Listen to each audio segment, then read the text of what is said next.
Dedicated to Eastern and Southern Kentucky, this is WYNT Mountain News at 11. Good evening, I'm Connor James. Flash flood warnings are still underway in some locations, and we have received reports of high water in places across the region. Brandon Robinson joins us now with the latest on our severe weather as our severe weather alert days continue. Brandon? So far, Connor, we've been lucky. We've had some reports of high water, but no severe damage, no water in any homes that we've heard of. If you have those reports, please get those to us. But as we take a look at line pinpoint Doppler radar, the rain continues to fall and heavy down in the Cumberland Valley near Harlan, Middlesboro, over into parts of many counties there. Hazard, back up toward Breathitt County.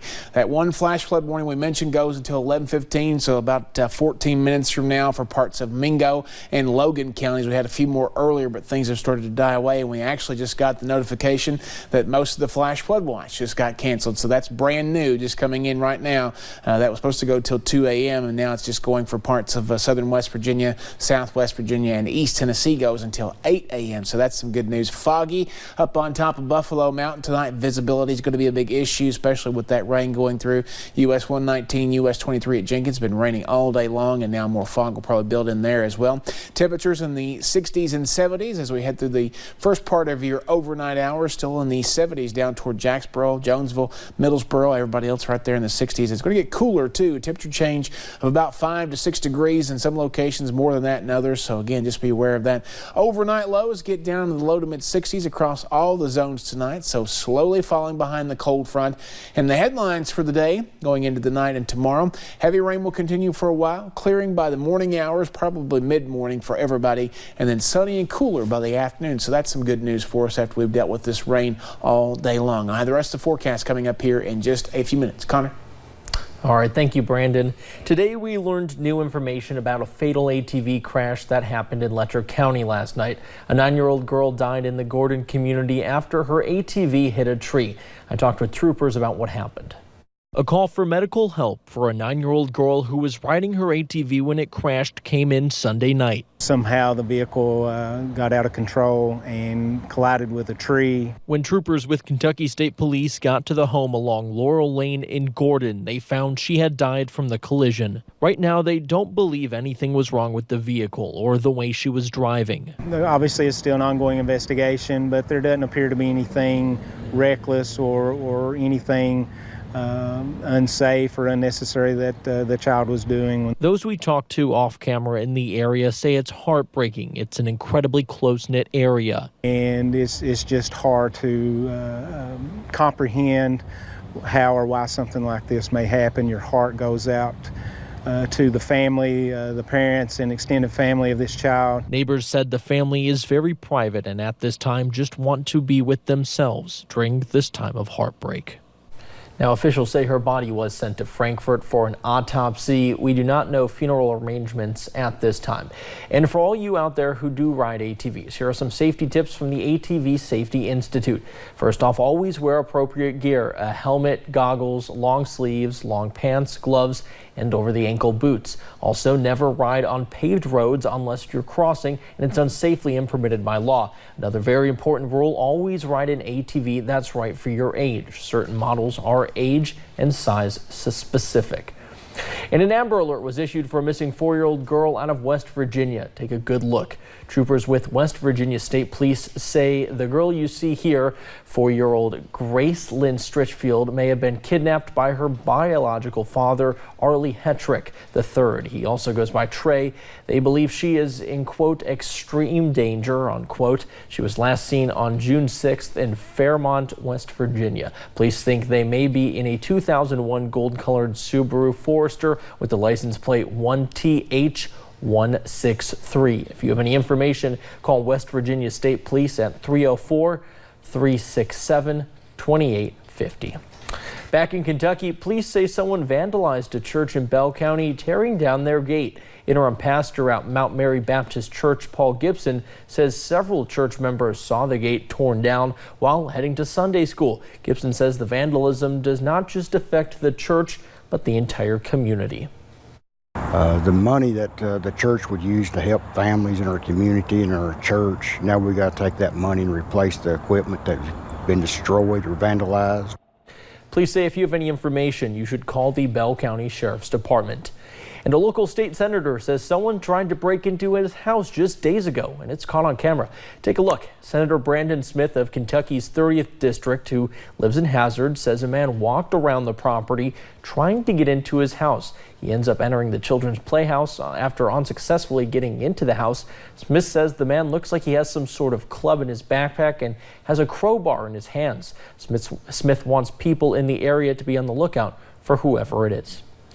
And the University of Kentucky says they are experiencing record numbers in first-year enrollment this year. Combine that with UK's highest retention rate for ever for upperclassmen, and you get a shortage of living spaces on campus. UK says it has a solution, but it's a fix that some students don't agree with. Shelby Lofton breaks it all down for us.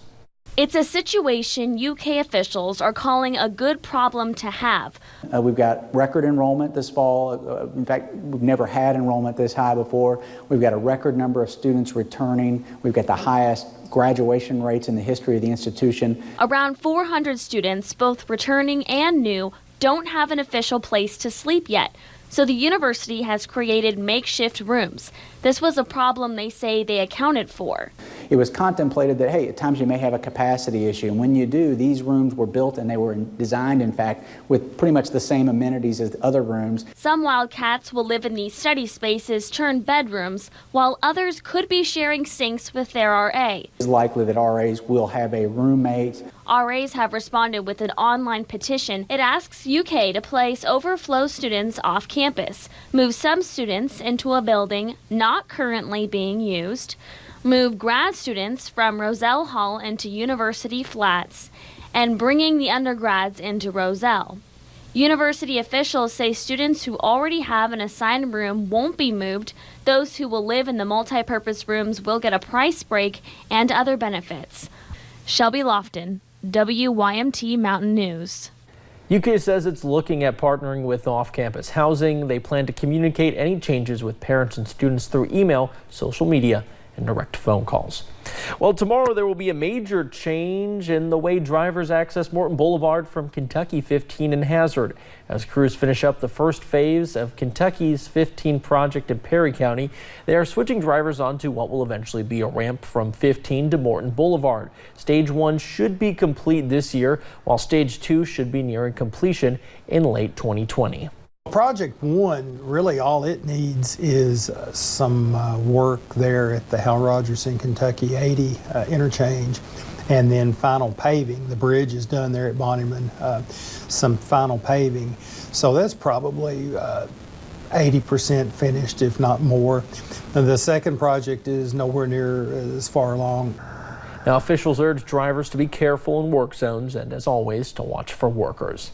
And a well-known chiropractor in the Big Sandy area died from colon cancer on Friday. Dr. Ryan Maynard was a chiropractor in Floyd and Johnson County. After being diagnosed with cancer just a few months ago, it progressed fast, but that didn't stop Dr. Maynard from working until the last few weeks before his death. Family and friends say that he was one of the strongest men they have ever met. For me, when I think about Ryan, I think of just a very jovial person.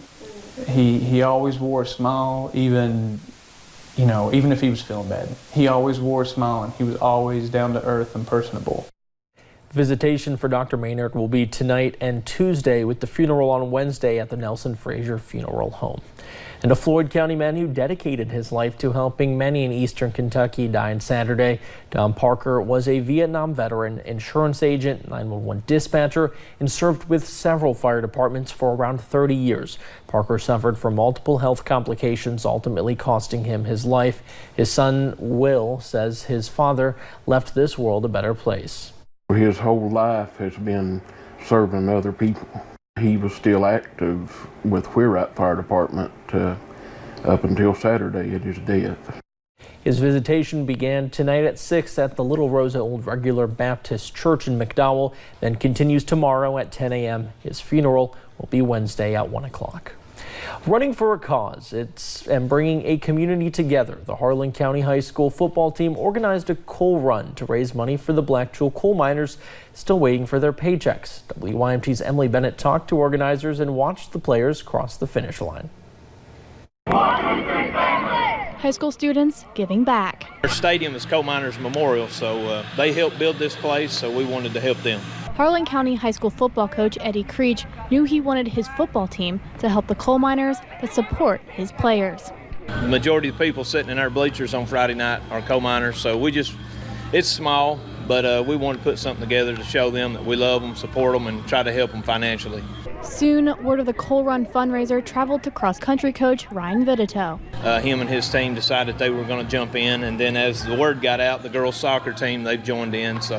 And we expect a lot of people out from the public to join us here tonight, too. He set the course for the 2-mile run. On your mark, get set, go! I didn't put any of the big hills in there or anything like that, but we just utilized part of the course and just kept it right at 2 miles because it's more than the race, it's about what we're doing. And he knew it was a learning experience for his runners. It's important that I give back, and it's important that our kids recognize that. It's what we leave in this world when it's over is not our money or our degrees or anything. It's about the impact that we made on others.